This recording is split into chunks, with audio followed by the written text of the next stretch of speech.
The blue planet अंतरिक्ष की अनंत शून्यता में एक छोटा सा ग्रह, नीला ग्रह चमकता है। यही है हमारी पृथ्वी, अब तक ज्ञात एकमात्र ग्रह जहां जीवन संभव है। लगभग 4.5 अरब वर्ष पहले बनी यह धरती आज करोड़ों प्रजातियों का घर है।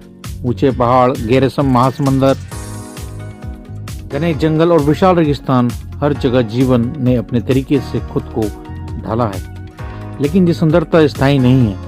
आज मानव गतिविधियों ने हमारे ग्रह के संतुलन को बदलना शुरू कर दिया है।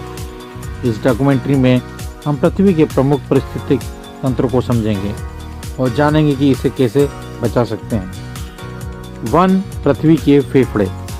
ये जंगल न केवल ऑक्सीजन प्रदान करते हैं बल्कि कार्बन डाइऑक्साइड को भी अवशोषित करते हैं।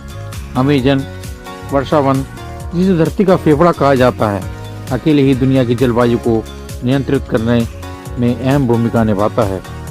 इन जंगलों में लाखों प्रजातियां रहती हैं। बाघ, हाथी, पंछी, कीड़े और सूक्ष्म जीव सभी एक दूसरे पर निर्भर हैं।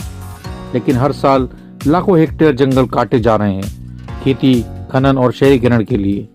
अब जंगल नष्ट होते हैं तो केवल पेड़ नहीं मरते, पूरा पारिस्थितिक तंत्र टूट जाता है। वनों की रक्षा करना केवल पर्यावरण का मुद्दा नहीं बल्कि मानव अस्तित्व का प्रश्न है। महासागर, पृथ्वी का नीला हृदय। यह पृथ्वी की 70% सतह को ढकते हैं और आधे से अधिक ऑक्सीजन का उत्पादन करते हैं। समुद्र जीवन से भरे हैं। कोरल रीफ, मछलियां, व्हेल, शार्क और अनगिनत सूक्ष्म जीव। कोरल रीफ को समुद्र का वर्षा वन कहा जाता है। यह लाखों समुद्री जीवों को आश्रय देते हैं। लेकिन समुद्र आज संकट में है। प्लास्टिक प्रदूषण, अत्यधिक मछली पकड़ना और बढ़ता तापमान समुद्री जीवन को नष्ट कर रहा है। हर साल लाखों टन प्लास्टिक महासागरों में पहुंच जाता है। यह मछलियों और पंछियों के लिए जानलेवा बन जाता है। यदि महासागर बीमार होंगे तो पूरी पृथ्वी बीमार होगी। जरा सोचिए, समझिए। पृथ्वी और ध्रुवीय क्षेत्र, जंगल के जल भंडार। यहाँ जमी बर्फ अरबों लोगों को पानी प्रदान करती है। हिमालय, अल्प्स और आर्कटिक क्षेत्र नदियों को जन्म देते हैं और सभ्यताओं को जीवित रखते हैं। लेकिन वैश्विक तापमान बढ़ने से ग्लेशियर तेजी से पिघल रहे हैं। यह पिघलना समुद्र स्तर को बढ़ा रहा है और भविष्य में जंगल संकट को जन्म देगा। जो आज दूर की समस्या लगती है वो कल हमारे दरवाजे पर होगी। जरा सोचिए, आगे क्या करना है। हम सबको इस पृथ्वी को बचाना है। मानव सभ्यता ने प्रकृति से ही जन्म लिया है, नदियों के किनारे, जंगलों के पास, उपजाऊ भूमि पर। लेकिन औद्योगिक क्रांति के बाद मानव ने प्रकृति को नियंत्रित करने की कोशिश शुरू की। शहर फैलते गए, उद्योग बढ़ते गए और प्राकृतिक संसाधन का अत्यंत दोहन होने लगा। आज हमारी पृथ्वी की क्षमता से अधिक संसाधन उपयोग कर रहे हैं। यदि यही गति जारी रही तो भविष्य की पीढ़ियां के लिए बहुत कम बचेगा। समय है जागने का, सबको जगाने का। जलवायु परिवर्तन कोई भविष्य की कल्पना नहीं, यह आज सच्चाई है। तापमान बढ़ रहा है, जंगलों में आग लग रही है, बाढ़ और सूखे बढ़ रहे हैं।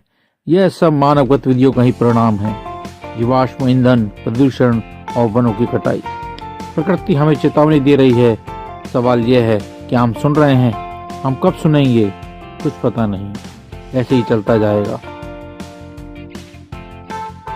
समाधान, अभी भी समय है, समाधान मौजूद है। नवकरणीय ऊर्जा, सौर और पवन ऊर्जा हमें स्वच्छ भविष्य की ओर ले जा सकती है। वृक्षारोपण, प्लास्टिक कम करना और टिकाऊ जीवन शैली अपनाना, यह छोटे कदम बड़े बदलाव ला सकते हैं अगर हम चाहें तो। केवल जब इंसान प्रकृति के साथ मिलकर काम करता है तो चमत्कार संभव होते हैं। यह ग्रह हमें विरासत में नहीं मिला, यह हमने उधार लिया है आने वाली पीढ़ियों से। हमारे निर्णय आज तय करेंगे कि कल की पृथ्वी कैसी होगी। हम ही समस्या है और हम ही समाधान है। हमारी पृथ्वी हमारा घर, इसे बचाना हमारी जिम्मेदारी है। जय हिंद, जय भारत।